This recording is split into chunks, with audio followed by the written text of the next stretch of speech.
Muita luz.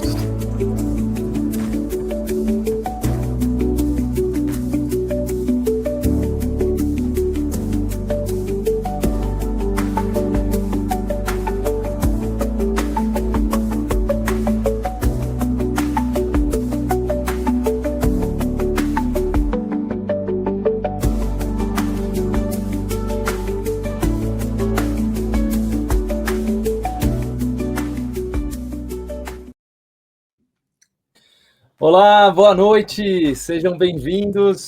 Estamos aqui em nossa primeira live das 5. E eu quero primeiro agradecer a todos que estão aqui, seja você acompanhando agora com a gente ou que assista a gravação depois. Sejam muito bem-vindos, né? Com muito prazer aqui, muita energia. Nós 5 aqui estamos iniciando hoje esse que é um grande momento, né, da nossa construção, e de tudo que a gente vem trazendo para o mercado. Então, acho que, antes de mais nada, a gente poder aqui ter, né, esses encontros, ter esses momentos e vocês aprenderem conosco diante de tudo que a 5, né, pretende e já está iniciando no mercado e transformando. E para vocês entenderem um pouquinho mais sobre isso, né, quero falar rapidamente o que é a 5. Então, nós dizemos que a 5 ela é uma marca, né, de inteligência e estrutura estratégica que nós trazemos para transformar decisões em direção.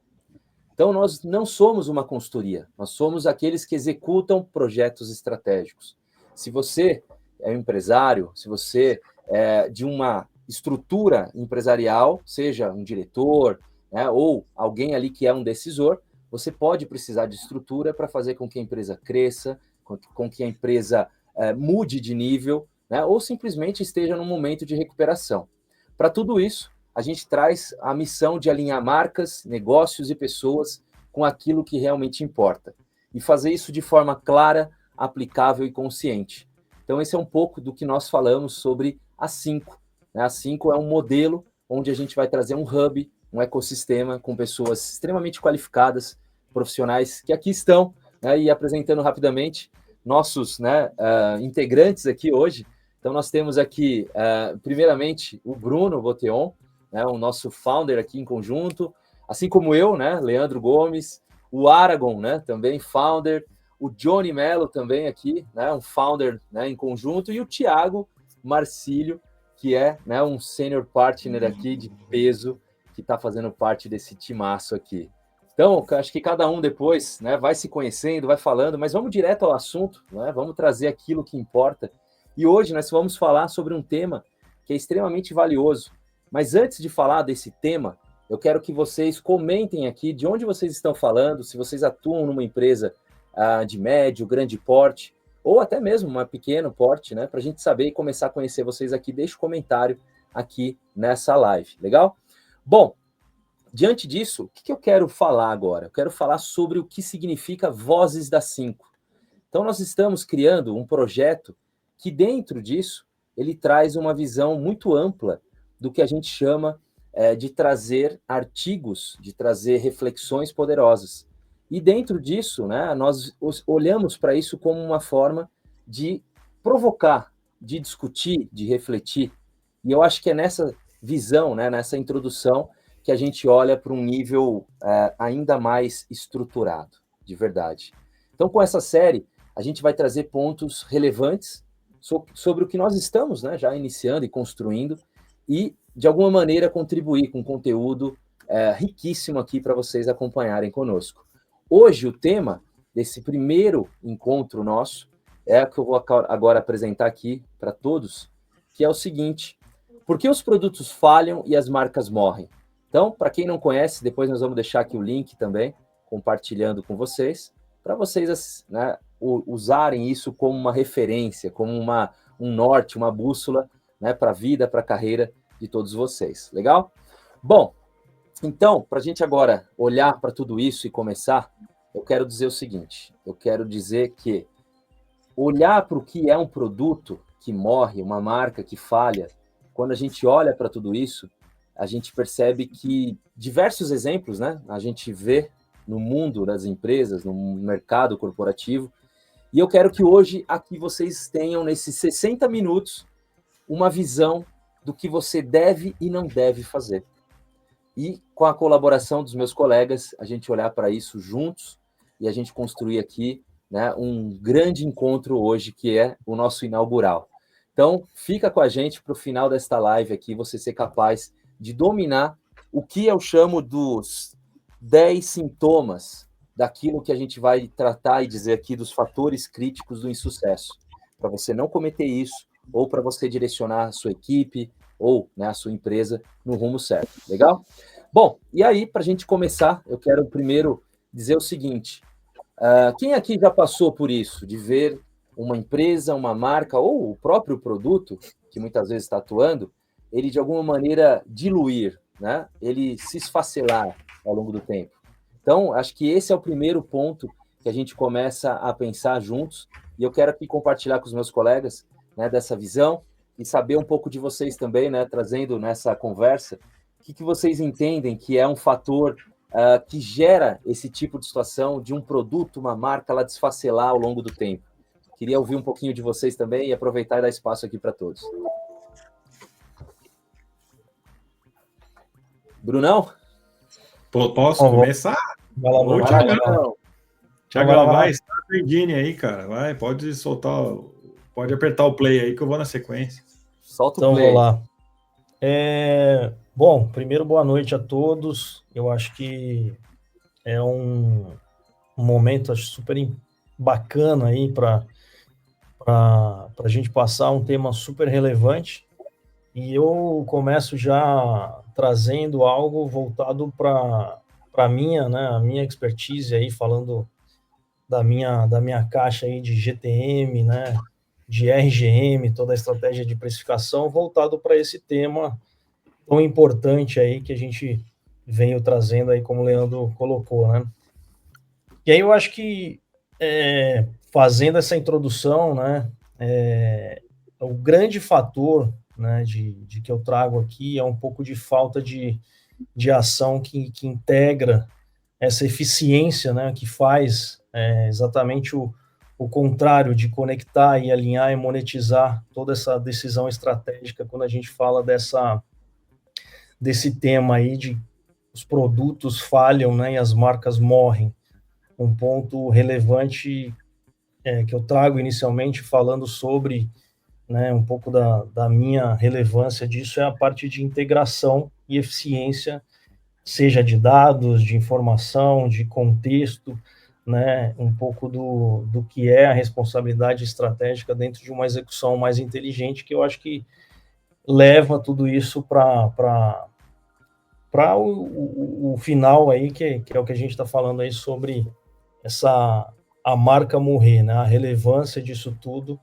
Então, falando um pouco no papel-chave aí de um processo de go-to-market, né, de uma revisitação de qual que é o papel fundamental da marca na estratégia dessa empresa, um papel fundamental aí de transformar, né, atuando diretamente do que os pontos do próprio artigo traz do planejamento estratégico, da falta de liderança, da parte de comunicação, que acho que é bastante relevante a gente discutir aqui, né, a proposta de valor, de fato, né, do que isso tá atrelado, e acaba morrendo sem ninguém perceber, né, o revisitar o modelo de como chegar essas marcas e os produtos a determinados canais, a determinados segmentos, estratégia, é a parte que monitora de fato a tração, o ciclo de vida desse produto e ajudar a dar relevância. E, obviamente, é um tema muito extenso, né, para a gente falar, mas eu queria fazer essa introdução relevante aí sobre um pouco do que é a minha expertise. Depois eu quero entrar um pouco no tema de pricing, efetivamente, falando de estratégia de marca. Legal, Thiago. E aí, Bruno, o que você acha desse tópico, né? Um tema que envolve muitas áreas, né? Muitas caixinhas. E senhoras e senhores todos, né? Boa noite a todos aí que estão com a gente assistindo e a meus queridos colegas. E eu gosto de já começar botando pimentinha na cereja do bolo, né? Então, assim, acho que o tema, Leandro, o que acontece? Ele é bem complexo porque ele envolve muitas caixas ao mesmo tempo, tá? Então, se a gente olhar os 10 sintomas, você praticamente toca em várias caixinhas dentro do negócio, né? Como o Thiago mesmo disse, você tem caixinha de GTM, você tem caixinha de governança, você tem caixinha de estrutura como um todo, pode entrar marketing, pode entrar ego, pode entrar uma série de fatores aqui que levam uma marca a morrer, né? Assim como você vai citar aí ao longo da live exemplos de marcas que por motivos diversos elas acabaram simplesmente se implodindo, né? E aí o que eu deixo de pergunta para vocês, acho que para a gente começar aqui a dar um debate legal, o Leandro comentou, né? Porque às vezes acontece no invisível, né? E aí a marca explode. E aí eu pergunto, será que ela é invisível? Ou será que é ego? Né? Porque nós estamos falando aí de alguns exemplos de algumas marcas que não eram marcas que, de alguma certa forma, não deviam ter algum controle mínimo, tá? Pelo menos os exemplos que a gente vai colocar aqui, eu digo no sentido de tem os indicadores, deve ter uma área de controladoria que ainda não está enxergando, né? Alguns lados, né? Pelo menos algumas caixinhas básicas, e aí a gente vai esbarrar naquilo que eu chamo de até que ponto era porque deixou de olhar alguma coisa que estava debaixo do tapete, ou se sabia que estava lá e por ego não quis largar o osso, né? Focou num produto que não dava resultado, ou ou não tinha o business plan bem desenhado, né? Que é até um ponto que eu conversei com o Aragon hoje, que muita gente confunde business plan com orçamento. Então, assim, eu estou trazendo essa provocação aqui para nós, porque é um assunto que acho que não tem certo e errado, mas a gente vai ter que meio que tentar fazer um raio-x do que pega mais, né? O que a gente acha que dentro desses 10 sintomas acaba bagunçando mais na vida do empresário. E aí eu deixo para meus amigos para darem sequência aqui para a gente começar. Vamos lá. Quem vem? Aragon, Johnny. Eu posso falar. Boa noite, pessoal. Tudo bem? Boa noite. Boa noite. O Bruno, ele provoca, mas eu gosto de provocação. Mas eu acho que é isso mesmo, Bruno. Eu acho que a grande questão da tônica hoje aqui da nossa live é justamente essa, né? Ou seja, você salva o produto ou enterra o ego, né? E, sem dúvida nenhuma, é enterrar o ego, né? Ou seja, o produto você reinventa, você refaz, você tem que ter lucidez, né? E para justamente reinventar, que todo produto ele tem um ciclo de vida, né? Então, o que não tem é a clareza de mudar a decisão. A gente pode falar do caso emblemático de BlackBerry e Tesla, né? Ou seja, ambas estavam aí para falência, uma saiu linda, bonita, com elegância, né, a BlackBerry, e a Tesla, na verdade, teve em 2008, 2018, quase quebrando, pandemia, e justamente por você ter um líder, né, que reinventa, né, dentro do contexto, ou seja, toda tecnologia ela pode ficar obsoleta. Então, acho que o grande X da questão, de toda a discussão que a gente pode identificar, é justamente você ser um líder completo e estar olhando não só para o negócio, mas tudo que está ao redor e que tem impacto direto no teu negócio, né? Ou seja, se você prefere manter um ego inflado e só para não perder a razão, ou justamente se reinventar o seu negócio, a sua empresa, diante aí das circunstâncias. Legal, Aragon. Bom ponto. Boa noite, Johnny. Boa noite a todos. Boa noite a todos aí. Bem-vindos à nossa primeira live aí das 5. É uma alegria poder compartilhar aí do conhecimento dos outros founders, do Thiago também. E, poxa, eu queria comentar com vocês uma parte que eu acredito que seja bastante importante, a questão da marca e a estratégia de marca em si. As marcas, de uma forma geral, todas elas querem transmitir uma coisa que transcende, que entrega valor para aqueles que vão consumir, né? Então, em todas elas traz uma história, uma luta do próprio empreendedor, que busca uma série de caminhos ali, que são, a maioria deles, muito difíceis, e muitas vezes coisas são colocadas em segundo plano que são essenciais, como estratégia, compliance, segurança orgânica, que protegem a marca e o produto, né? Então, muitas vezes isso é colocado no segundo plano como um custo, como uma coisa não tão importante. A nossa ideia aqui é desmitificar algumas coisas e trazer para vocês aí algumas visões importantes e atuais, não só aqui do Brasil, como do mundo, E, claro, a gente está aqui para dividir experiências com vocês aí e responder dúvidas dentro das nossas possibilidades. E muito obrigado por estarem aqui. Muito bom. E aproveitando, pessoal, para quem está acompanhando a gente, vamos desmistificar isso, né? Quando a gente fala uma marca, um produto morre, vamos começar pensando sobre o que é uma marca.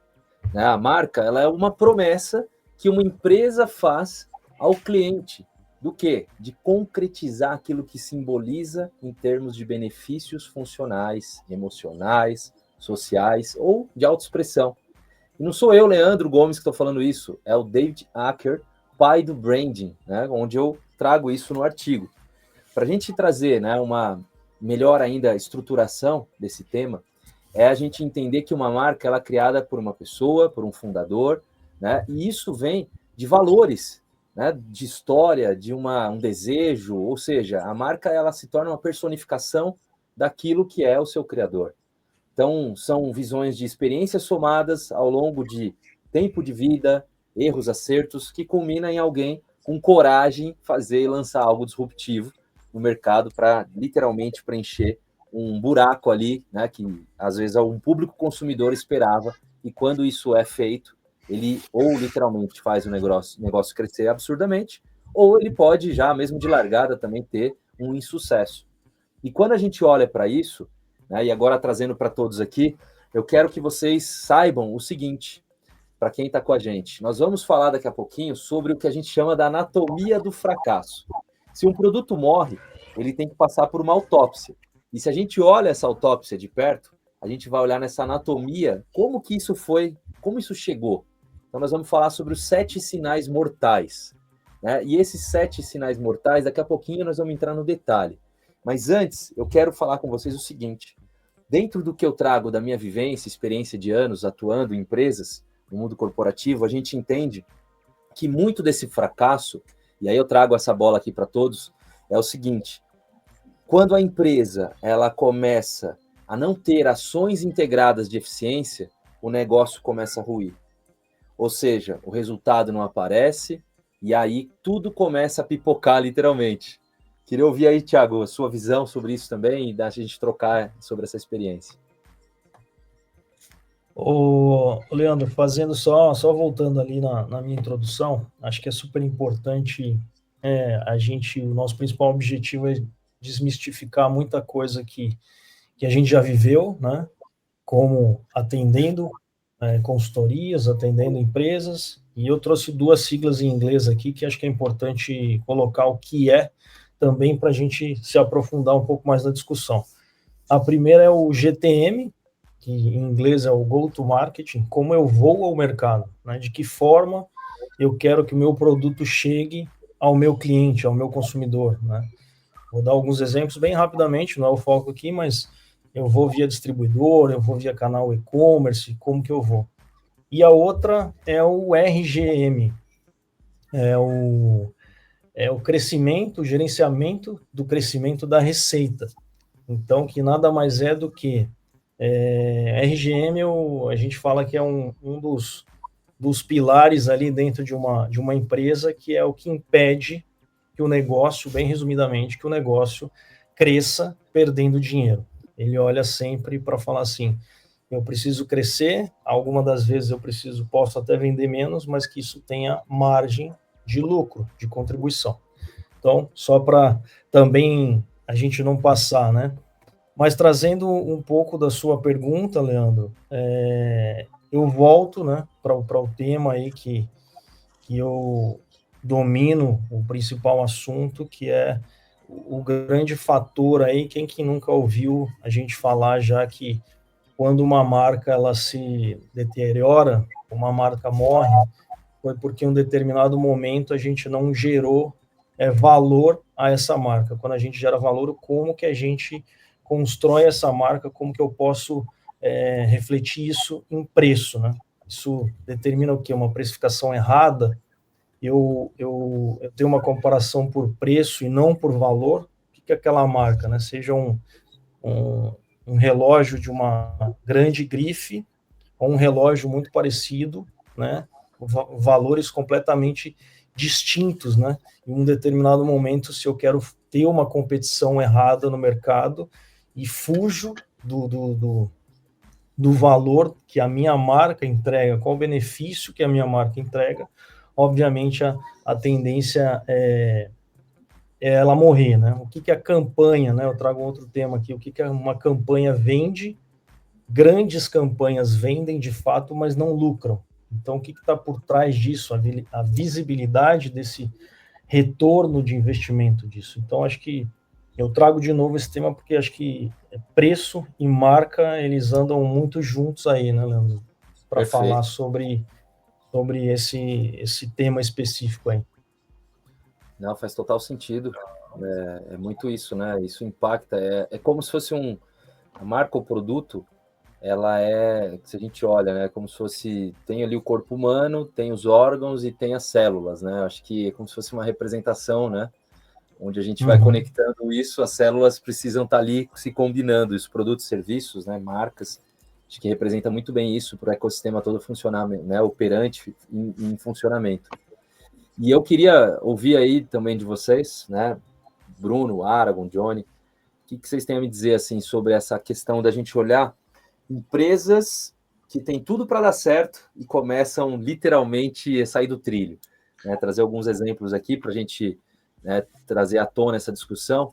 Se a gente olha para um cenário internacional, nós temos, por exemplo, a Yahoo, temos a Nokia. Vamos começar por esses dois. O que aconteceu com a Yahoo? Era um portal de internet ali nos anos 90 e eles recusaram comprar o Google por $1 milhão. Né? Depois eles tiveram ainda, ao todo, 3 chances de comprar o Google e eles acabaram depois se vendendo, né, por um valor muito abaixo do que eles eram avaliados. Então, ou seja, esse acho que é um ponto que a gente traz para essa discussão. E a Nokia, que eles eram, por exemplo, a grande, né, empresa promissora, dominavam 40% do mercado mundial, e eles falavam, né, não vendemos telefones, vendemos sonhos, e eles perderam tudo para o iPhone em 3 anos. Então, eles subestimaram, né, o que hardware que eles tinham virou commodity. Então, eu queria trazer a palavra para vocês também, para a gente falar desse cenário internacional, e depois a gente entrar no cenário nacional. Pensando aqui, Leandro, eu acho que a gente podia fazer uma desconstrução, né? Eu gosto muito de fazer isso, né? Vocês falaram de branding, e vamos pensar o seguinte, né? Da onde vem o branding? Da onde traz o valor do branding, né? Porque nós estamos falando aqui de empresas, não eram empresas pequenininhas, que estavam faturando pouco e que nasceram meio que capotando, né? Elas tinham um produto disruptivo, que de alguma forma tinha um produto que sanava uma dor do mercado, que tinha uma expressão de share, que por algum tempo entregou uma solução no mercado, que gerou um grande faturamento, e aí começa o branding, certo? O branding vai subindo o valor da marca conforme ele está sanando uma dor do mercado. Quando que começa a capotar, né? Quando as coisas começam a ficar complicadas? A partir do momento que você deixou de analisar, e aí nós vamos abrir algumas caixinhas. Pode ser o GTM, pode ser o portfólio, porque você não está, de fato, acompanhando da devida forma o pricing, o posicionamento de canal de venda seu, você está subestimando seus concorrentes, tá? Pode ser um indicador.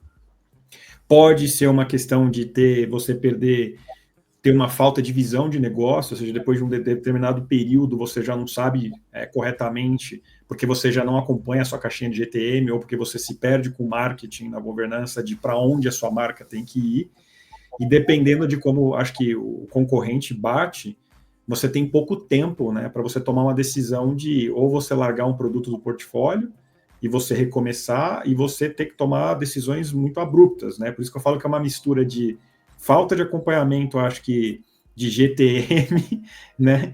E tem também uma questão de ego na governança, porque, de alguma forma, eles têm esses indicadores. Eles tinham isso. Eles sabiam que, em algum momento, as vendas começaram a cair, né? E aí, é aquilo, que entra aqui justamente no ponto que o Aragon trouxe, né? Do cara que está lá, sentado na cadeira, como CEO, ou como CFO, quem for, e ele está vendo isso, assim, tá escorregando pelos dedos, em algum momento eles tiveram que tomar, assim, não tomar uma decisão, né? Não tomar uma decisão é tomar uma decisão que acabou levando a marca à ruína. E aí a gente vai começar a discutir quem que vem primeiro, o ovo ou a galinha, né? Onde começa o primeiro, onde a gente acha que bate, aí eu até queria escutar o Argon também, que tem um vasto conhecimento nesse sentido né, e toda a parte de relacionamento com fundos e por aí vamos, porque de algum momento a gente está tentando assim, é claro, são cenários complexos, cada empresa tem o seu, mas de alguma forma acho que a gente juntos aqui, a gente consegue diagnosticar um pouco o conjunto de caixas que levam a culminar nesse ponto, né? E aí acho que até por isso que eu provoco o Argon, provoco o Johnny aqui, porque envolve um pouco de governança, envolve um pouco de ego, envolve um pouco de caixinha de GTM, e aí eu deixo a pílula da maldade aqui para a gente começar. Muito bom, Bruno. Muito bom, Bruno. Eu acho que você levantou um ponto que é verdade, né? Assim, nessa trajetória aí, eu vi muito founder que acaba se enterrando pela própria paixão pelo negócio, né? Algo que ele fica tão aficionado com o que ele faz, ele se acha uma exceção, nada contra a exceção, mas tem a estrutura por trás, né? Ele se apaixona e ignora a estratégia, mercado, pessoas, caixa, né? Então é aquele cara que constrói um castelo maravilhoso no meio do deserto, né? Tipo, né? Depois fica reclamando que ninguém visita, é óbvio, né? Então assim, mas isso tem muito, principalmente quando você fala com um fundo que ele tem, né? Um pitch muito bonito, apresenta para o fundo e na hora do vamos ver, né? Ele não tem aquela sustentação que ele vende ser. Ele é muito maior. Ele se vende muito mais do que de fato tem. E isso é muito perigoso, né? Porque você acaba tendo um downside, porque quando você vai verificar os dados não é aquilo, então gera uma frustração, e essa frustração impacta diretamente aí no valuation, né? Então, o grande ponto a ideia é maravilhosa, é linda, mas você está apto a esse novo contexto? Está entrando aqui um fundo com uma governança, você está aberto a montar uma governança, de abrir mão de algo, que esse negócio é seu e agora tem outros investidores, então você precisa compartilhar a informação, a decisão, criar regras, né, seja desde uma tomada de decisão de investimento, como, né, no dia a dia, né? Então você entra um outro player no teu negócio, você tem que estar aberto, né, que esse dinheiro ele vem com alguns pré-requisitos. Então, isso é muito importante, né? O pessoal esquece dessa parte de execução. Normalmente, o founder ele fica muito dentro da operação e ele esquece de ter a visão estratégica, né? Que como founder, acionista, ele tem que ter ou alguma mentoria, algum conselho para ter essa visão, senão ele vai ficar no operacional e está perdendo as oportunidades. E, às vezes, um pequeno ajuste, pode fazer uma grande diferença. É que nem um avião. Você mexe meio grau, você vai para um outro país, né? Então, assim, é muito importante você ter essa ciência e ter o controle da operação, no sentido controle não de domínio, né, de hierarquia, mas sim um controle de conhecimento e compartilhar esse conhecimento. Eu acho que Argon, só rapidinho fazer uma provocação aqui, vamos, tá, de improviso, mas, gente, acho que faz sentido. Né, o Argon, que é a nossa cabeça estratégica aqui também da 5, a gente chamar um tópico agora, pessoal, chamado assim, provocações estratégicas. Então, vou falar 3 pontos aqui, Argon, para a gente fazer como se fosse uma simulação rápida, né? Ou seja, eu sou o CEO de uma empresa, né? Eu estou, de alguma maneira, querendo te ouvir como um conselho para a minha empresa, e eu vou falar 3 provocações que, de alguma maneira, é muito comum no mercado e acho que quem está nos acompanhando vai entender. A primeira delas, a gente vai dar um nome de síndrome do sucesso. A segunda, miopia competitiva. E a terceira, ego executivo. Ou seja, a primeira, a síndrome do sucesso é quando eu chego para você e falo assim, Argon, sempre fizemos assim e sempre deu certo. Então esse é o ponto. Síndrome do sucesso, ele acha que nunca vai errar. A segunda, miopia competitiva. Eu chego e falo, não, eu sei o que eu estou fazendo, eu sei de onde as coisas acontecem, mas, na verdade, ele não está vendo de onde vem uma ameaça real. E o terceiro, que é o ego executivo. Eu chego e falo, conhecemos o nosso cliente melhor que ninguém. E aí você, de fora, tem toda uma vivência, uma experiência parruda já, né, de mercado. O que você me diz, Argon? Como que seria isso? Cara, isso acontece de fato, isso assim, das primeiras conversas, né? Sempre tem esses pontos. Não são errados os pontos, desde que estejam no contexto. Ou seja, o fato de sempre ter dado certo não significa que vai dar certo, né? Senão você estaria ainda na planilha Excel, enquanto hoje você tem as IAs aí, né? Todas disponíveis e você perdendo eficiência e, na verdade, competitividade com seus concorrentes. Então, assim, essas falsas verdades acabam, se você tem uma visão míope, né, uma visão do ego, que é a provocação do Bruno inicial, você acaba indo pro buraco, né? Fica difícil sustentar. Exato. Só que quando você é dono do seu próprio umbigo ali, você aceita as consequências. Agora, quando tem dinheiro, né, que vem por um significado, por um crescimento, ele tem cobrança. Então, é muito provável que você vai sair da operação e vai entrar outro, porque quando você assina lá o term sheet final, né, vem esse dinheiro, ele tem essa possibilidade, né, se você não for identificado pelos fundos que está botando o dinheiro, de não ter esse perfil, você realmente vai para um conselho ou fica, né, na operação, porque não faz sentido, né? O dinheiro ele entra por um determinado valor para sair num valor. Para isso você tem aí todo um trabalho a ser feito. Se não tem o perfil, simplesmente não funciona, né? Então, não é o fato de eu ser o founder que eu sou um CEO. Isso existe demais, né? O founder que se acha o CEO, mas tem uma distância enorme.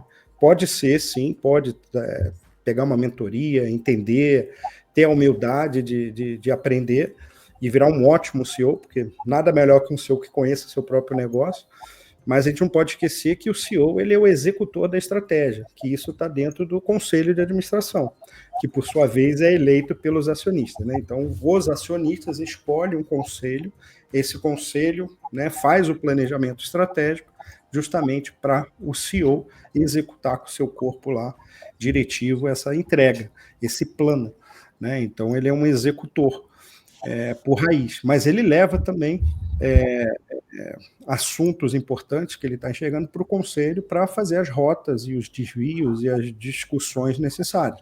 Então precisa ter uma visão.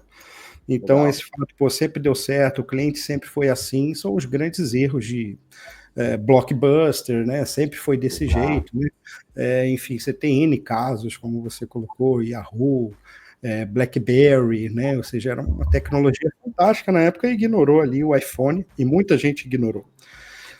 Então, acho que a questão é sempre essa, você está antenado com o mercado, né? E ver seu modelo, se ele está condizente com a percepção do seu público, né? O go-to-market é muito importante. Como que você chega nesse público? Né? E aí, fazendo até um parênteses que eu acho bem interessante nessa questão de hoje em dia muito falada, que é o ISG, né? Por que você tem, por exemplo, pessoas no time, né, de diversas culturas, né? Porque se seu produto ele quer atingir um público diversificado, não faz sentido eu ter um público específico na minha empresa, eu tenho que ter um público representativo. Tá sem som, eu acho que desligou o som aí, Aragon. Aragon? Oba, cortou aí. Voltou. Nada melhor que alguém que conheça ali as diversas, né, consiga pegar essas pormenores da sociedade para você refletir seu produto para ele ter essa abrangência. E o canal também é super importante. Então, acho que essas são as questões relevantes aí do líder. Legal, gente. Leandrão, posso colocar? Não, agora você vai, Bruno. Eu já aquela hora eu passei na sua frente, agora você. Não, aqui eu vou pegar até um gancho, que o Aragon colocou muito bem, até porque é legal ressaltar aqui interno, que todos nós aqui, eu acredito pela experiência que tivemos na vida corporativa, de que identificou em algum momento, em alguma empresa, essas situações. Né? Eu já, só de a gente comentar aqui, eu já tenho, assim, 2 empresas que eu passei, que eu vi isso acontecer de perto, né, muito perto, e por decisões que envolvem, acho que a falta, se a gente olhar na história, né, que desses produtos, e a gente olhar para hoje, o que está acontecendo? Eu acho que a falta de capacidade técnica, como o Aragon trouxe, atrelado à figura do CEO, porque às vezes o cara tinha uma visão espetacular na hora de de montar a empresa, mas ele não era o melhor capacitado a ser o CEO daquela empresa por muito tempo. Isso é um ponto. O outro ponto é você deixar de analisar indicadores da sua empresa, do seu portfólio de produto, e aí você não, de fato, acompanha como que cada um deles está performando no seu respectivo canal, margem e share de mercado, e aí você acaba pisando no acelerador no marketing, né? Porque eu falo que o marketing nada mais é do que a gasolina, que é o catalisador de vendas do canal do seu canal ali, e aí você vira um efeito dominó e não para mais, né? E eu já vi CEO que é justamente isso, o CEO da empresa criou a empresa, teve toda a noção do branding, posicionamento ao longo de alguns anos, mas aí ele entra no ego, junto com a falta de capacidade técnica, que é o que o Aragon trouxe, e aí ele resolve gastar 1 milhão, 2 milhões para lançar um produto que no fim não fazia sentido nenhum dentro do portfólio, até porque ele quer às vezes desbravar um mercado novo, que não faz sentido se tivesse um business plan bem formatado. E aí você vira, eu falo que é efeito dominó do suicídio, porque você gasta um caixa que você já nem tem direito para lançar um produto que nem faz sentido e que se tivesse um business plan também não estaria nem lá dentro, né? E aí cai naquela mistura de ego, né, junto com falta de percepção de indicadores. E numa dessa, eu acho que é muito curioso a gente até fazer um paralelo que todas essas marcas, todas elas tinham uma grande expressão de share na época delas, de assim, acho que de auge, né? Todas elas chegaram a ser quase donas de share dos produtos que elas estavam. E aí que vem o problema. Se você é dona de share e você falta de adaptabilidade, que eu acho que é uma palavra que pesa demais se a gente comparar nas empresas de lá atrás para as empresas de hoje, né? Que essas empresas que o Leandro comentou, que não quebraram, elas tiveram a capacidade, né, de se adaptar super rápido, largar o ego, tira o dinheiro daqui, põe o dinheiro para lá, reinventa a marca, reinventa o produto para você não morrer. Deram um passo para trás para dar 2 passos para frente, né? E aí fica essa provocação, porque de fato é adaptabilidade, falta de capacidade técnica, e misturado, acho que com um pouco de falta de indicadores, é o que levou a empresa a capotar, né? Na minha visão aqui, juntando esses 3 pontos. E aí, Tiagão, toca o bonde aí. Só queria fazer esse parecer. Eu acho que é um pouco do que você falou, Bruno. Eu ia trazer dentro dessa provocação estratégica o ponto do cliente, né? Eu tive um caso que é super relevante, a forma de pensar, né? Que tudo isso falando naquele contexto da marca, como a gente realmente transmite essa comunicação do cliente entender o valor do meu produto. Muitas vezes, alguns casos que eu tive ao longo da minha carreira, se perde muito tempo olhando, e tem que olhar, é óbvio, mas para a concorrência, né? E foca-se na concorrência. Mas o meu cliente entende o real valor da minha marca? Um exemplo bem interessante, entre aspas, uma brincadeira, mas é um produto para ração animal, né? Cachorros, pets, né? O meu consumidor é o cachorro, mas eu devo comunicar ao shopper, que é quem compra, né, para o cachorro. Como chega essa comunicação? E ao longo dessa comunicação, ela tem uma vitamina X, Y, Z, o cachorro vai gostar. Mas se eu não comunicar muito bem para quem vai comprar esse produto, isso se perde. Para entender um pouco desse contexto que eu estou trazendo aqui, né? Falar assim, eu conheço o meu cliente, né? Que acho que é um dos grandes temas de que a gente trouxe essa questão. Eu conheço o meu cliente, mas eu estou comunicando, coloco um produto do lado do outro versus o meu concorrente. Eu estou olhando o meu concorrente, porque o meu concorrente está vendendo a esse preço. Eu tenho que brigar com ele, mas ele vê o valor no meu produto, a embalagem super relevante, a qualidade do meu produto. Muitas vezes a gente tem um tema super relevante hoje na atualidade, que é o tema tributário. O Bruno pode explorar muito bem, mas dentro de um determinado produto, né, a tributação ali, eu tenho um produto que classifica numa tributação diferente, mas eu perco a qualidade daquele produto, né? A gente tem vários aí no segmento alimentício para poder trazer como case num paralelo, mas e aí como que fica essa parte da comunicação que se perde isso ao longo da cadeia e, obviamente, impacta a marca. Mas trazendo mais uma biribinha aí para... Eu só ia voltar um pouco na parte que o Bruno falou, até que o Aragão já falou bem também, a parte de puxar um pouco da parte de governança e compliance, e um pouco de estratégia também. E aí pensando na governança cada vez mais atual, e ela fica ali um pouco pairando em todas as áreas, né? Tentando ajudar, claro, a empresa, e buscando as provocações que o Leandro trouxe, né, as provocações estratégicas. A questão do ego do executivo e de rumo da empresa, além do trilho do sucesso.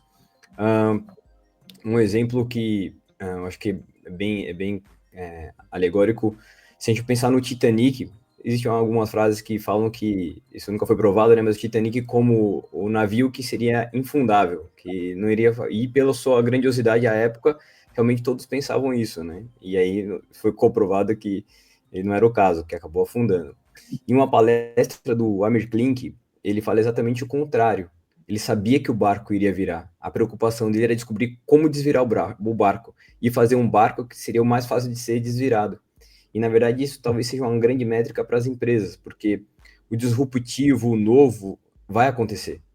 E aí cabe à empresa ter um olhar bastante atento às mudanças que vão ocorrer. E aí, claro, a área de estratégia, a governança, está olhando para dentro, aí, como o Thiago falou, para o cliente e para fora, para a concorrência. Então, se você conseguir coordenar esses esforços todos com estratégia, método, o Bruno aí é o chefe aí das métricas, enfim, consegue trazer um parâmetro excelente junto com o Leandro, você consegue ter uma noção muito boa para onde a gente pode direcionar e como fazer o barco desvirar para tomar um novo rumo. Então, não é saber quando o barco vai virar, porque ele vai virar. Em algum momento vai acontecer, e aqui na 5 a gente vai estar preparando tudo para isso. Ensinar a desvirar o barco. Perfeito. Muito bom, Johnny. E aproveitando, pessoal, acho que chegou a hora aqui da gente falar e trazer o que eu falei no começo, né? 7 sinais mortais de produtos e marcas. Então, de uma maneira aqui bem, né, direta aqui e pragmática, como a gente gosta, a gente vai colocar os 7 sinais em perspectiva, tudo que a gente falou. Então, o primeiro deles é paixão cega. É você, como empresário, dono de uma marca, de um produto, ou que está desenvolvendo, apaixonar-se pelo produto e não pelo problema do seu cliente. E aí você, né, de alguma maneira, tem que ter esse cuidado. O sinal número 2 é o que a gente chama de surdez seletiva. Você, às vezes, ignora o que o mercado está gritando e aí, de alguma maneira, você perde negócios, né, e todos os cases que a gente já falou até aqui, como a Nokia, né, como o Yahoo e tudo mais. O sinal número 3, o timing letal, né, ou seja, aquele tempo que é vital, ou seja, ou é muito cedo ou é muito tarde, é a tomada de decisão. Muitos empresários, às vezes, não sabem qual é esse timing, em que ponto, né, se conectar. O sinal 4 desses 7 sinais mortais é o que a gente chama de complexidade desnecessária. Quanto mais simples, mais imortal. Quanto mais complexo, mais mortal. É bem essa dualidade. E depois, nós temos aqui o 5º sinal, que é a identidade confusa. Quem tenta ser tudo não é nada. Simples assim. Né? Então, a gente tem que olhar para isso com, né, olhos, né, muito afiados nesse sentido. E o 6º sinal é o que a gente chama de preço suicida. Thiago, né, sabe bem sobre isso. Muito barato é igual sem valor. Muito caro é igual a sem acesso. Também, né, uma forte dualidade aqui, né, da gente refletir. E o último, 7º sinal, é o que a gente pode chamar de marketing tóxico. O que significa isso? Quando a comunicação mata a marca. Então, a gente tem que juntar esses 7 sinais, olhar, né, por que nós estamos errando. Esse é o grande problema. E agora, Bruno, trago para você, né, a bola aqui quicando na visão do que seria a solução. Como que a gente pensa agora, e tudo isso que a gente falou, como um caminho de solucionar essas dores, esses problemas que as marcas e produtos passam. O que na sua visão, na sua vivência, você traria aqui para nós iniciar essa segunda rodada agora? Leandro, assim, olhando, eu chamo de visão holística, visão 360, né? Acho que é o famoso arroz com feijão bem feito, né? Que muitas empresas, infelizmente, não fazem, né?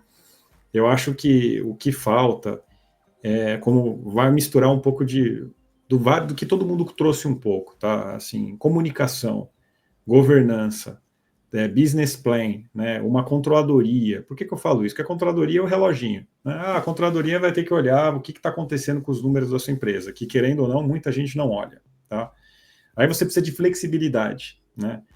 E você tem que ter uma governança com boas pessoas que tenham capacidade de serem flexíveis, estarem abertos a tomarem decisões diferentes. E aí a gente vai bater também junto no marketing. E o que o próprio Johnny trouxe, o que a gente está comentando aqui, de marketing tóxico, né? Isso é uma coisa que o mercado está passando, o marketing está se transformando no mercado hoje. Porque a gente já viveu a época de que o marketing era só sinônimo de campanha, né? Que muita gente só fica pensando nisso. O marketing só olha para a campanha. Não, cara. O diretor de marketing, ele tem que ser um cara que caminha junto com todas as áreas. Ele tem que saber da parte de finanças, ele tem que saber do time comercial, ele tem que saber de tudo que está acontecendo, porque ele é a gasolina. E infelizmente, muito diretor de marketing não tem essa vivência de andar junto com o time da controladoria e o time de vendas, né? Então, assim, fica perdido. Aí fica fica fazendo posicionamento de marca que, na verdade, está fundando o branding.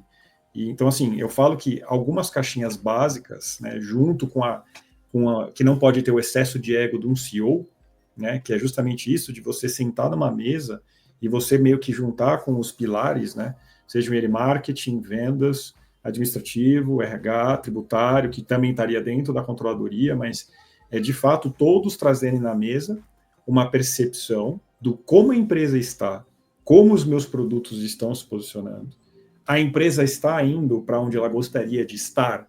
Eu tenho um business plan que tinha um planejamento? Não. Ou eu vou ter que revisitar isso, né, no sentido do meu portfólio de produtos e fazer uma revisão, porque na teoria é lindo, né, falar dessas caixas se comunicando e tal, mas quantas empresas aqui que nós não passamos e que existe de fato uma falta de comunicação absurda, né, até de estratégia, até numérica mesmo, de controladoria com as outras áreas, e não consegue nem ter o arroz com feijão.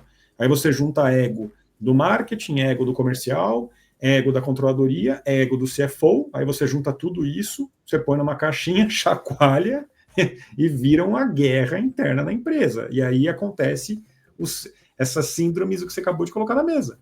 Quando você não tem uma visão holística do negócio, algum desses pontos, né, desses vícios ocultos, vamos chamar assim, eles vão explodir na mesa.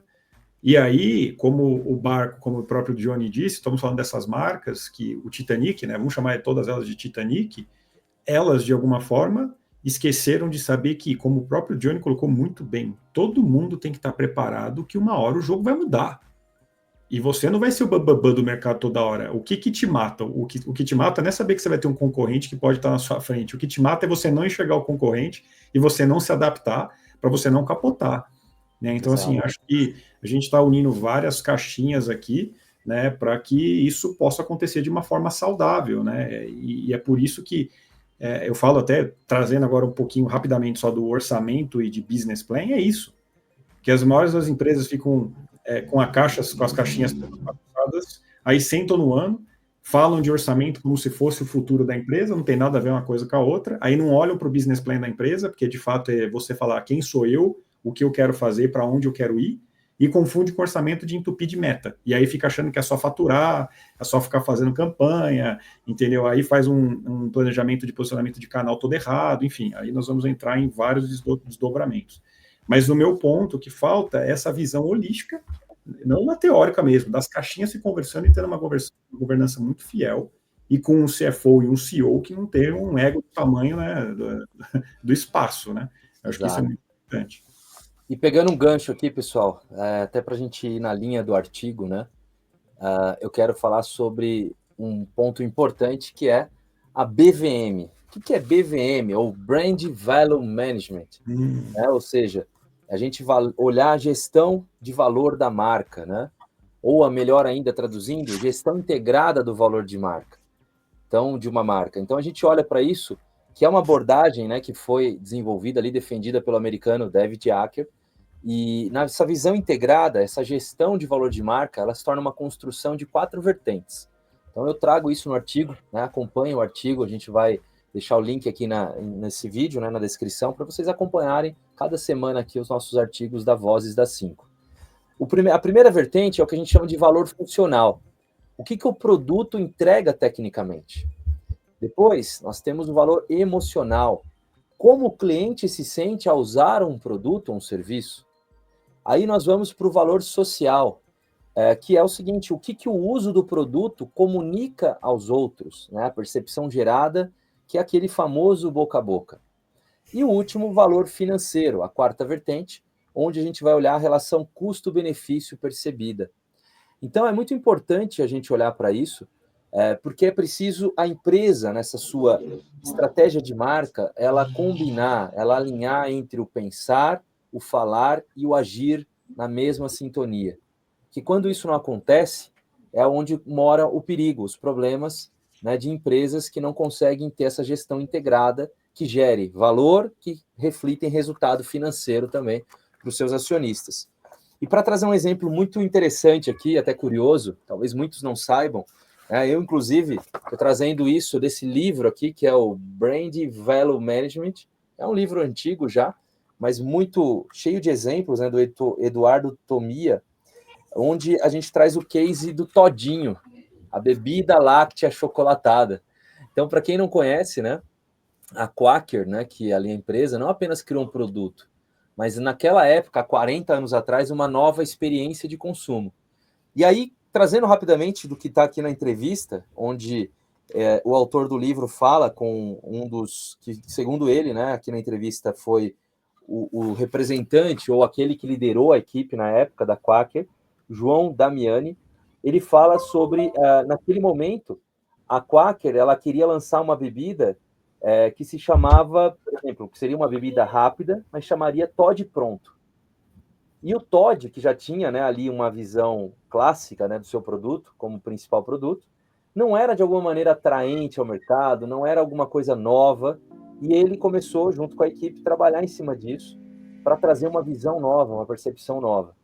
Então, o que ele conseguiu com isso, né? Ele trouxe uma das mais bem-sucedidas expansões de marcas que ocorreram no mercado brasileiro, num momento de transição de tecnologia também, quando surgiu ali a Tetra Pak, né, aquela embalagem diferenciada por uma bebida, né, rápida, de rápido uso ali, e ele inventou, né, junto ali com o time, um caminho criativo que foi dar nome da marca voltado a um público infantil.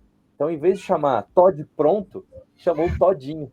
E aí criou uma marca, um logo ali para, né, de alguma maneira, conectar um público mais jovem, a criançada, e isso fez toda a diferença.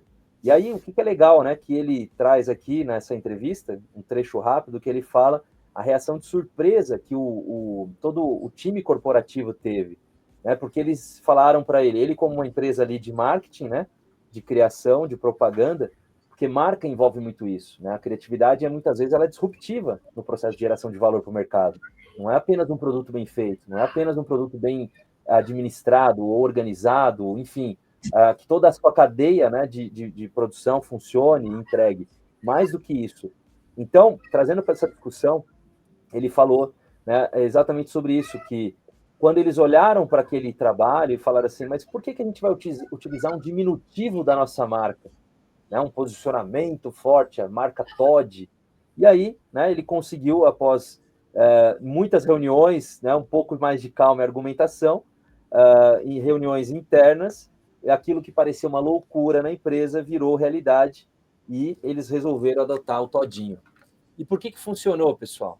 Primeiro, conveniência, eliminava a necessidade de preparar o chocolatado, que era a visão já original do produto em si.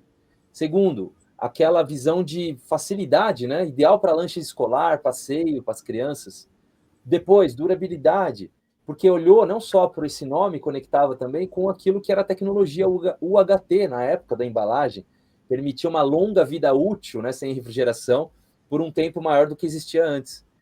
E, claro, segmentação, foco exclusivo no público infantil, e, claro, né, não pode deixar de falar inovação, porque eles criaram uma categoria completamente nova. Então, eles transformaram o mercado, se tornou um fenômeno, né, e perdura até hoje, e isso acabou sendo disruptivo naquele momento. Então, acho que pensar fora da caixa, ter essa percepção de valor, vai além, né, de um bom produto, vai uma visão de marca, uma visão de produto, que é isso que a gente quer provocar aqui também, né, com quem nos acompanha, não é mesmo? que vocês acham disso? Perfeito. Perfeito posicionamento. Eu também. acho que até aqui, Leandro, a gente está fazendo, né, é um assunto, esse tópico, ele envolve tantas caixas, né, que eu fico falando assim, cara, o empresário, ele tem que estar preparado para olhar, de fato, o 360, né?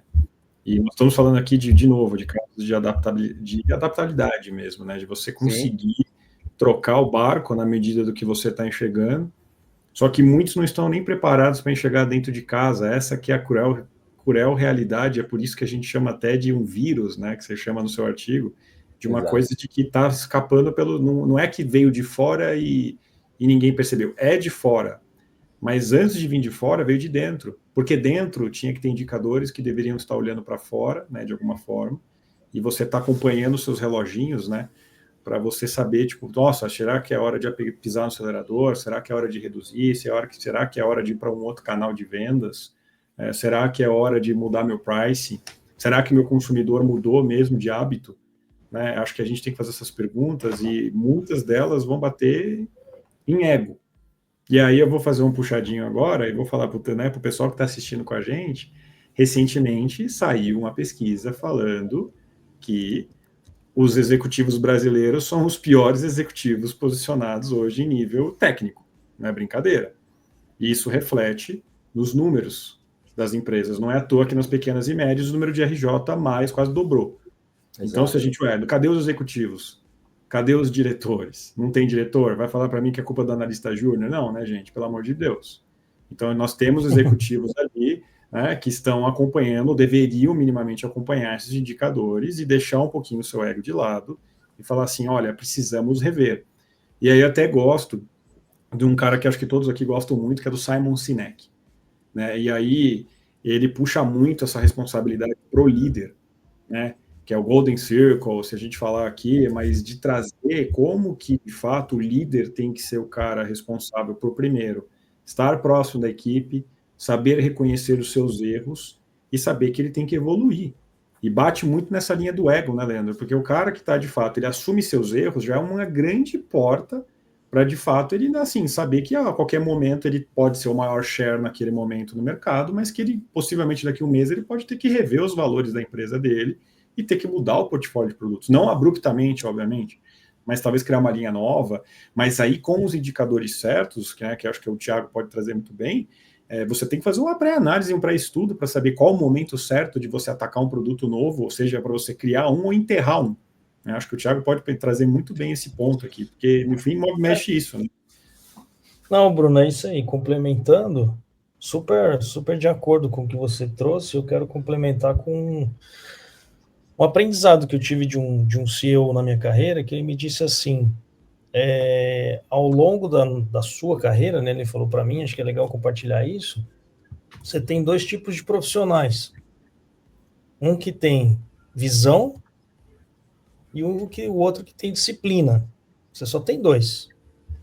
Né? A visão você nasce com ela no seu DNA. Então isso, a gente tem N exemplos aí do cara visionário, pô, peguei negócio e pum.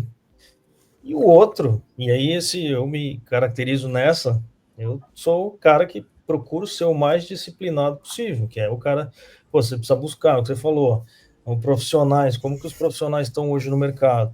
Esse cara tem que ter essa visão 360 de que a capacidade dele ali, eu não vou, né, de ter e buscar esse recurso, pô, eu preciso ter um conselho para ir além, né? Eu preciso ser o disciplinado de ver os indicadores, e voltando um passo atrás, que eu ia falar a hora que o Leandro trouxe também isso, a questão, juntando isso com a governança, né?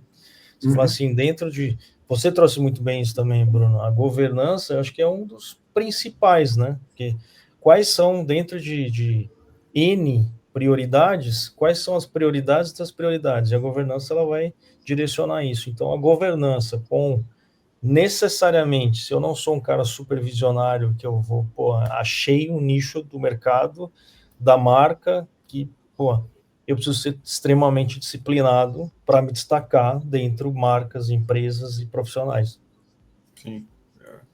Eu acho que quem tem um ponto muito bom para trazer nisso também é o Aragon, que já liderou trocentos mil tipos de equipes, pessoas, C-levels, entendeu, Aragonzinho? Na sua opinião, o que você acha que pega mais? Não, cara, eu acho que vocês bateram na tecla certa, né? Eu acho que... Acho não, tenho convicção disso, que o líder, ele é o papel fundamental. Primeiro que ele gera a cultura, né, para top-down, para todo mundo. Então ele dá o exemplo, né? Mas ele é um cara que ele tem que saber pedir ajuda e formar bons times, né? É como se fosse um grande maestro. Ele sabe todos os instrumentos e saber o melhor de cada um, né? E para formar equipes você tem que ter um talento, né? Ter um bom livro do Don Clifton, que fala muito disso, ou seja, você pegar o que você tem de melhor gera uma vantagem competitiva daqueles que estão abaixo, né? Ou seja, se você está na média, abaixo da média, você se esforçar muito, você vai chegar na média. Agora, aqueles teus pontos fortes que são acima da média, explora esses, porque qualquer um vai ser muito difícil chegar lá. E formar um time, né, complementar, ele é fundamental. Então, pessoas é o primeiro ponto, né? O segundo é você ter a técnica, né? Você ter o business plan de uma maneira estratégica para onde você quer ir, para onde você vai chegar e esmiuçando do macro ao micro. Ou seja, ter um plano é muito bom, né? Você ter uma previsibilidade, um guia, mas não ser engessado. Você ter a perspicácia de estar sempre olhando, né? E se atualizando e fazendo essas atualizações o que são necessárias. Às vezes a atualização não vem de top-down, vem de bottom-up, né? Vem de baixo, porque ali é a percepção do cliente, ele está na última ponta, no last mile ali da tua operação. Então ele é um grande orquestrador, né, para manter a cultura da empresa, que tem que estar refletido no seu produto, na experiência. Ele tem que estar coordenando pessoas com as suas motivações e ele tem que estar atento às atualizações, mas ter um plano. Então, o que a gente falou aqui é que muitas vezes não tem um plano, né? A gente está falando de marca. Posicionamento não é slogan, né? Ele é uma escolha que custa dinheiro. Se você escolhe um público, você está dizendo, sei lá, não para 80%, 90% do mercado. Então, é importante fazer um estudo antes, né? Senão você vai ter aquele founder que quer ser Netflix e Natura ao mesmo tempo, né? Ou seja, ele vai criar aí uma New Coke com cheiro de lavanda, né? O cara doido, é o cara do castelo lá no meio do deserto, entendeu? Verdade. Cara, tem muita gente assim, mas ele, cara, é confuso, é perfumado, sei lá, tá fora do lugar, entendeu? Tá fora da caixinha. E se perde, cara. A gente tem N exemplos na história, né? E na nossa live a gente deixou claro. Então, isso tudo é fruto de um plano, de uma inteligência por trás, né? E quando você tem isso, é mais fácil guiar. Você vai estar dentro de um planejamento e você trata, né, o não planejado no seu dia a dia. Agora, se você não tem um plano, você trata tudo igual. Então, você não tem tempo, é confuso, você se perde. Você não é eficiente. Então, resumindo, eu acho que essa não existe fórmula mágica, mas eu vejo grandes casos de sucesso que é em função de pessoas, né, independente dos seus skills, né, se é visionário ou não, você tem essa facilidade, né, porque brasileiro ele se reinventa, né? Então, um empreendedor consegue sobreviver num ambiente que muda, né, que é em IOF, não tem IOF, é tarifa, tem que ficar se reinventando. Então, ele é muito adaptativo. Só que como ele não tem um plano, ele acaba tendo um risco muito alto, né? Então, esse é o grande diferencial e o que a gente se propõe aqui na 5. Legal, Aragon. Bom, pessoal, estamos chegando reta final, né? Até para a gente cumprir aqui nosso objetivo, né? De ser bem pragmático. Apesar da primeira, a gente está aqui muito empolgado, daria para ficar 3 horas falando, mas vamos, né, cumprir o nosso objetivo aqui. E eu quero agora, primeiro que vocês pensem aí, 1 minuto para cada um aqui fechar, né? Dando uma mensagem. Então, se preparem aí. Não combinamos isso, mas vai ser aqui igual o debate político, né? Vocês têm 60 segundos. E aí vamos recapitular rapidinho, né, pessoal? Bom, o que nós falamos hoje aqui? Nós iniciamos, né, hoje com essa live trazendo o primeiro artigo que foi escrito por mim. Vocês só vão descobrir os próximos artigos né? Ao final de cada live nós vamos falar o nome do próximo artigo, mas de quem fez, vocês vão ter que ir lá no nosso LinkedIn da 5 e visualizar, acompanhar todo esse trabalho que a gente está trazendo aqui. Então, na próxima semana, nós vamos ter o próximo artigo. Mas antes de falar o tema, eu quero falar o que nós... uma recapitulação. Nós falamos sobre RGM, GTM, falamos sobre o que dá errado, sobre os 7 sinais mortais, né, das marcas e produtos que falham. Trouxemos provocações estratégicas, cases internacionais, rapidamente, né, falando. E eu aproveito, né, para que você também, caso queira algum detalhamento ou alguma sugestão, engaje aqui com a gente, deixe seu comentário. De repente você quer que a gente, por exemplo, faça um aprofundamento em algum case, que a gente traga futuramente uma nova episódio sobre esse tema, né? Comente aqui, deixe nos comentários para a gente também, né, acompanhar aqui e saber o que vocês estão gostando mais. Falamos também de governança, Johnny falou bastante aqui também nesse sentido, trouxe alguns insights poderosos. Falamos do case, né, olhando para BVM, né, Brand Value Management, gestão integrada do valor de marca, e estamos aqui, case do Todinho, né, porque eu acho que é legal olhar para os sinais e histórias do Brasil também. E eu trago ainda outros cases aqui que a gente pode explorar depois, como, por exemplo, Livraria Saraiva, a empresa Gradiente, né, na época ali, nos anos 2000, anos 90 ali, Mesbla, Blockbuster, Livraria Cultura, Fotótica. Essas empresas, se não acabaram, viraram literalmente pequenininhas, né, comparado ao que elas eram, algumas delas. A briga na época de UOL versus o IG, né, que era quem seria o maior portal do Brasil, isso não se sustentou. Então, a gente tem diversos cases que a gente pode avaliar.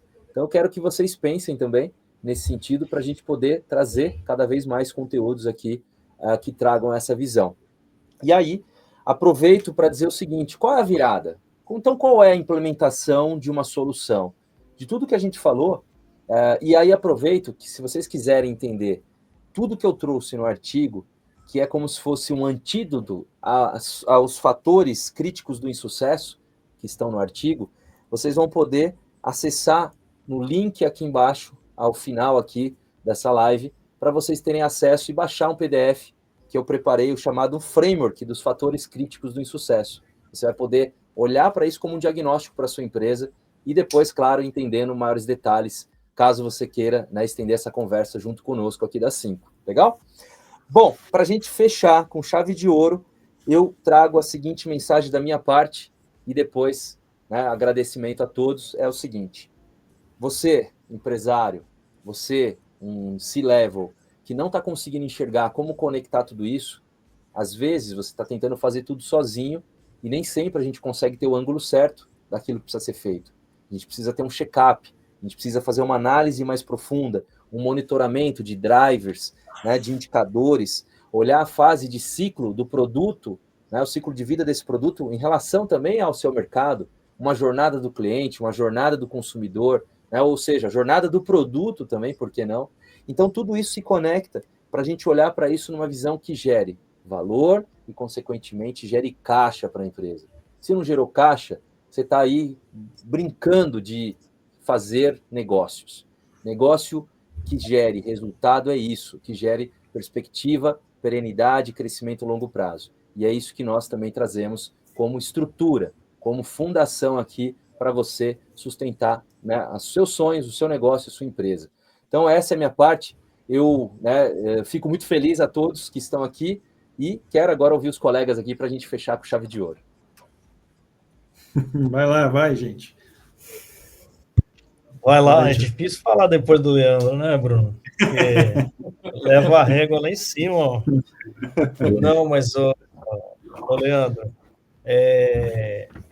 acho que, resumindo, né, um pouco do que a gente falou, um pouco do que eu trouxe, principalmente do que eu falei, mas para contribuir aqui, é uma visão que, da nossa experiência, que a gente pode trazer, eu trago como um resumo, governança, disciplina, e o empresário ou C-level, se perguntar, né, dentro de uma realidade. Eu acho que é super relevante a gente olhar diversos cases, né, entender motivos, mas também a gente está numa era de transformação digital, de inteligência artificial, de modelos digitais, e-commerce mudando, modelos do Oriente vindo para o Brasil, modelo americano vindo para o Brasil, nesse contexto, né, de uma mudança de um cenário mudando rapidamente, se perguntar, né, antes que o próprio título desse artigo é bem relevante, né, a marca morrer, antes que, óbvio, eu chego perto disso, qual é o meu próximo passo, né? E dentro disso, toda essa reflexão que a gente trouxe. Qual é o próximo passo que eu quero? Qual é o valor que eu quero continuar trazendo para a minha marca? E dentro disso tem tudo isso que a gente já discutiu, mas esses 3, governança, disciplina e qual é meu próximo passo? Resumindo em 3, não são 3 palavras, mas 3 pontos, né? Beleza? Muito bom, Tiagão. Muito bom. Quem vai? Vai você, Brunão. Sou eu? Tá na tela. Tá lá. Ó, acho que para fechar aqui, como o próprio Leandro trouxe, eu vou deixar sempre uma provocação, né? Eu acredito que, devido ao contexto de tudo, o que eu deixo para você, empresário, fundador, é a seguinte questão. O mais difícil para quem fundou a empresa é aceitar que o que te trouxe até aqui provavelmente não vai ser aquilo que vai te levar para o próximo ciclo. Tá? E tá tudo bem. O ponto é, você vai continuar, de alguma forma, sustentando uma ilusão, né? Ou você vai se estruturar para você virar o jogo? E a gente aqui nessa live, a gente nem trouxe outro, que não é o momento aqui, mas a gente não trouxe diversos impactos que vão acontecer. Nós estamos falando de reforma tributária, estamos falando de SG, trazendo valor de risco, tangibilização de risco, com previsão orçamentária mesmo, um DRE, um balanço, para você saber quanto que vai sobrar dinheiro no teu caixa. Se você não está olhando isso agora, em julho de 2025, meu amigo, eu tenho uma notícia para te dar. Se você não capotou, você vai capotar. Então, fica aqui a minha mensagem, né? Bem provocadora, mas é porque você precisa se estruturar. E assim, como o próprio Leandro disse, eu acho que é a hora de você levantar a mão e pedir ajuda. E tá tudo bem pedir ajuda, porque nem todo mundo sabe tudo, né? Não é à toa que eu conto com esse time vasto de conhecimento, porque sozinho ninguém faz nada, tá bom? Fica aqui meu abraço, meu boa noite. Muito bom. Vai lá, Johnny. Pessoal, novamente, obrigado por acompanhar a gente até aqui. Deixar aí uma mensagem aí, os empreendedores e empresários, façam com propósito, né? O líder, o comandante, o maestro, em conjunto com as suas equipes, tem um propósito claro. E, claro, busquem aí as assessorias necessárias, a clareza nos movimentos e buscando aí os conhecimentos do Leandro aí, deixar uma próxima mensagem para que vocês vejam a próxima live nossa. Fricção de combate é uma área que tem tudo a ver com as empresas e está no nosso dia a dia também, que os comandantes, líderes e equipes precisam entender para ter uma melhor performance. Até a próxima. Isso aí. Valeu, Johnny. Vai lá, Aragon. Encerrar com chave de ouro aí. Nada, pô. Obrigado aí o pessoal que aturou a gente até agora, nossa primeira live. Mas foi gratificante aqui passar por esses pontos. Eu acho que a mensagem, né, desse primeiro artigo, muito bem escrito aí pelo Leandro, é justamente essa questão, o que é melhor, né? Que é a provocação do Bruno logo no início. Salvar o produto ou enterrar o ego. Acho que esse é o final dessa discussão, dessa primeira live. Né? E aí eu recomendo, normalmente, para escolher sempre enterrar o ego. Né? O produto você reinventa, ele se redesenha, o mercado muda, cliente muda, a estratégia precisa ser renovada, entendeu? Não faz o menor sentido você manter aquela estratégia estática desde o D0, passando o tempo e o mundo mudando. Então, acho que a grande mensagem é essa, não existe produto imortal. Né? Eu acho que o ponto é esse, né? Tem que resgatar a liderança, né, que está aí dentro dos líderes que estão olhando a gente, né, e saber o que se tem um smart move aqui, o que fazer é saber a hora de soltar aquilo que não deu certo, né, antes que isso não dê mais, mesmo que você soltar não vai adiantar. Eu acho que essa é a grande mensagem, né? Às vezes você se apega, seja porque eu criei esse produto, e você tem vários filmes super interessantes que relatam isso, desde da própria Apple, né? Quando você pega lá o computador, o Macintosh, né? Quando, enfim, ainda estava com aquela insistência de hardware, né? De uma coisa mais... enfim, que funcionou, as planilhas com IA, e você tem BlackBerry, você tem milhões de exemplos. Então, acho que essa é a grande mensagem, né? Ou seja, não é o fato de ter dado certo que sempre vai dar certo, né? Então, acho que o ponto de você se questionar, ouvindo todo mundo, a sua equipe em primeiro lugar, o cliente, o seu conselho, estudando. Existem tantas áreas de inteligência, a Petrobras tem área de inteligência que ninguém sabe, né? Que ela está em todos os fóruns de discussão de petróleo, de novas discussões, e ela é líder, ou seja, ela precisa estar sempre renovada do que está sendo discutido, porque isso pode fazer uma grande diferença de você capotar antes de você, ou seja, a morte ela não te avisa, né? Ela simplesmente você morre. Então acho que essa é a mensagem. Nunca é tarde de fazer essa reflexão. Procurar ajuda é sempre bem-vindo, seja estudando, seja ouvindo outras pessoas, fazendo essa inteligência de mercado. Essa é a recomendação. Muito bom, senhores. Agora, para a gente fechar aqui com chave de ouro, é dizer o seguinte.